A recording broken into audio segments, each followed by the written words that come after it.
Hello, hello, hello, hello, hello, hello, everyone. That was a lot of hellos, right? I've written quite a few books.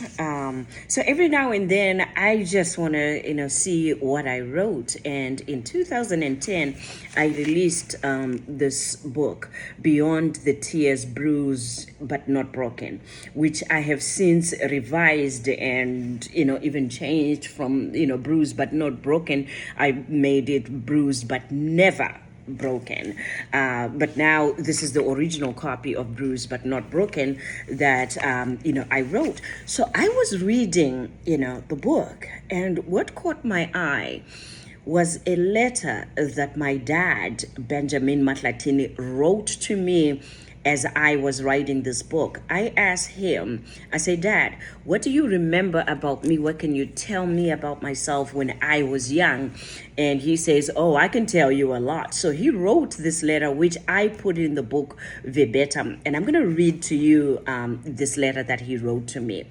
My full name is Stembile. So he wrote, Dear daughter Stembile. Stembile, you were first and my firstborn. From the moment you could sit down and crawl around, I knew that there was something special about you. I knew you'd be a leader. At an early age, you became very responsible. You displayed leadership skills far beyond your years. Because of what we saw in you, your mother and I reminded you time and time again about being a leader.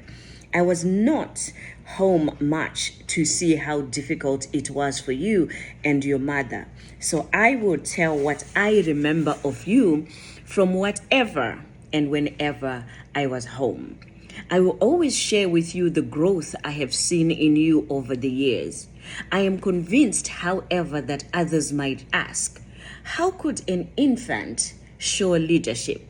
If I were to be asked that question, I would say that leadership in children is displayed through their independence.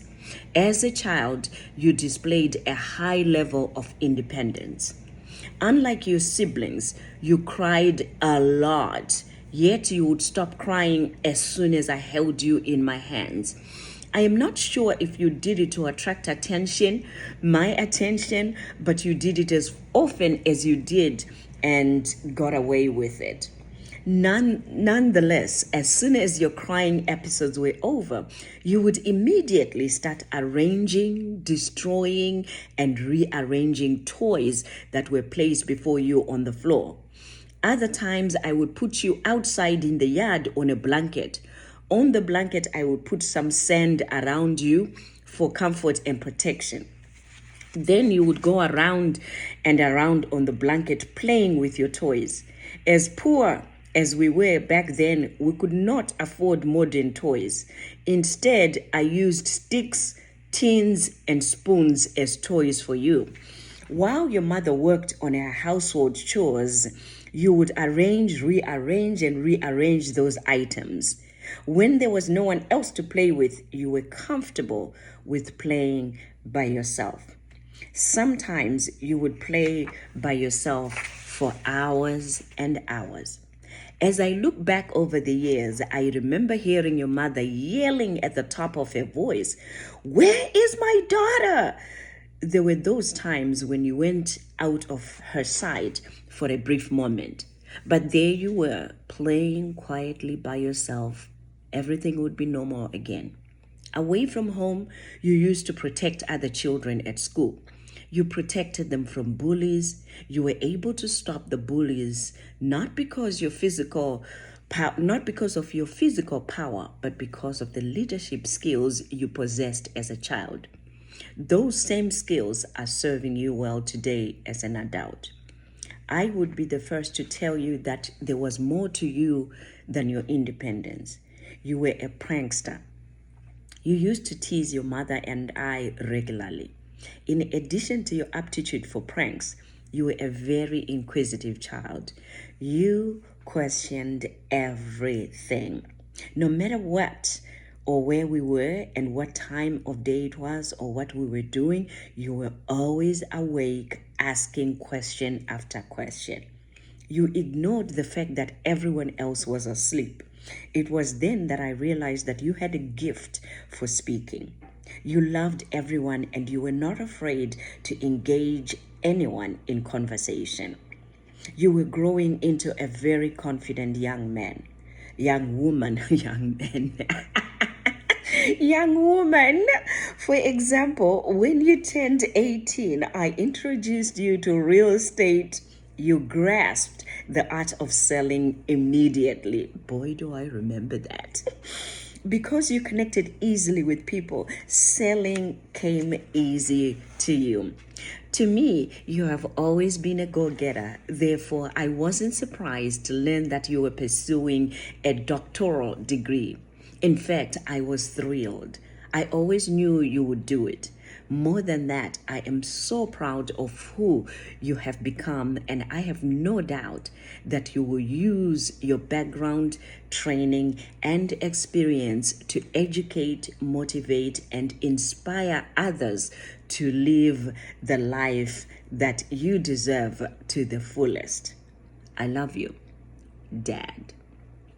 So, Dad, I know you're going to watch this. I know you also will remember writing this letter to me. I read this letter, one, because I want to share with all of you that we all have a background and we all have a beginning. We all have a story. And sometimes not everything in our story is bad for this moment that we're in. There are some parts of our story that will help you with your confidence, with facing the fears, and also with moving forward. So this is a part that really has helped me in my work, in my growth, personal growth, that I can look back and hear from my dad and from my mother on how I was as a child. I laugh all the time because when I started speaking, my mother lives here in the United States, dad is still in Zimbabwe. When I started my speaking engagements, I traveled a lot with my mother. I would be in Canada, we went to the UK, we would be here in the United States in different states, different conferences. And I remember asking my mother, and she was telling me the same things. And she says, you were always asking questions, so inquisitive, just talkative. That's my mother's favorite word of describing me. You were very talkative, just talkative, and we couldn't, keep you quiet. So then I would go on stage, and I'll do it even now if she's in the audience, and say, Ma, how's that talkative child of yours doing? Because I'm enjoying myself.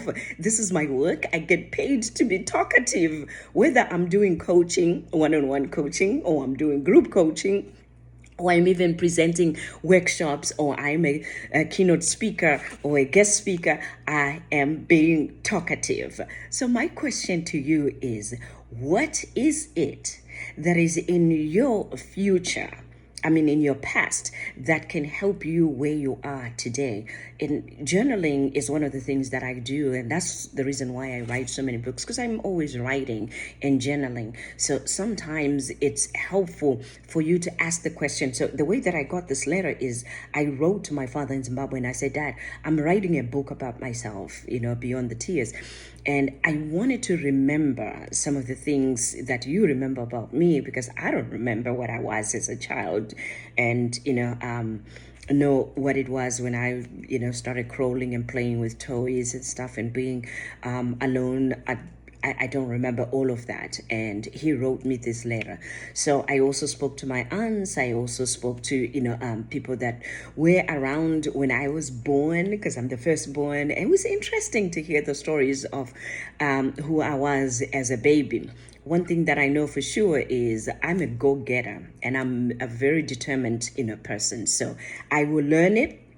I will do it, and I'll continue to learn it until I can do it even better than, the first time that I learned something. I'm also a go-getter, and I see the best in people. So when somebody comes to work with me, I'm seeing beyond what they can see for themselves. I'm hearing beyond what it is that they're telling themselves or even trying to tell me. So I'm very good at helping and giving, people the information that will help elevate themselves and also see better for themselves. That way they can do better for themselves. So that's a gift, that I know started off from reading this letter when I was very, very young. So I hope that, this will inspire you to also ask questions. Ask questions about who you are. There's somebody left in your family that remembers what kind of a person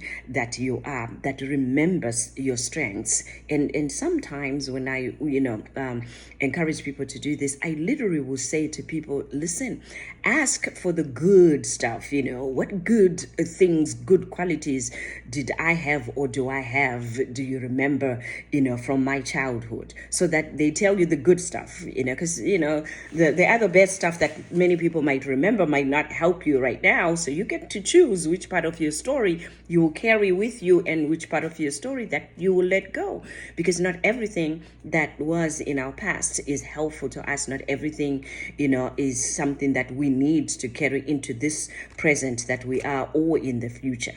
Okay, so just be careful on who you ask questions, or even if you ask about what do you remember about me. So then you take the stories of those people that are encouraging you, that information that will be helpful to you, and maybe some information might be the very reason why you call a person like myself, so that we can process that information and get you the healing. So, that's another thing that, another choice that you have, that you can work with a coach, counselor, to process those parts of your story that maybe sometimes are difficult for you to let go, or for you to not even focus on them. And that's understandable. We can work on that, or you can work with any other counselor or coach that can help you with those parts of your stories. So this was just interesting. If you want to read the whole book, it's right there on Amazon. It's Beyond the Tears, and it's available in audio as well. But that was really something that was just like, oh, I forgot about this letter. All right, have a wonderful, wonderful Tuesday. I will see you again next Tuesday. And as I always say, be encouraged.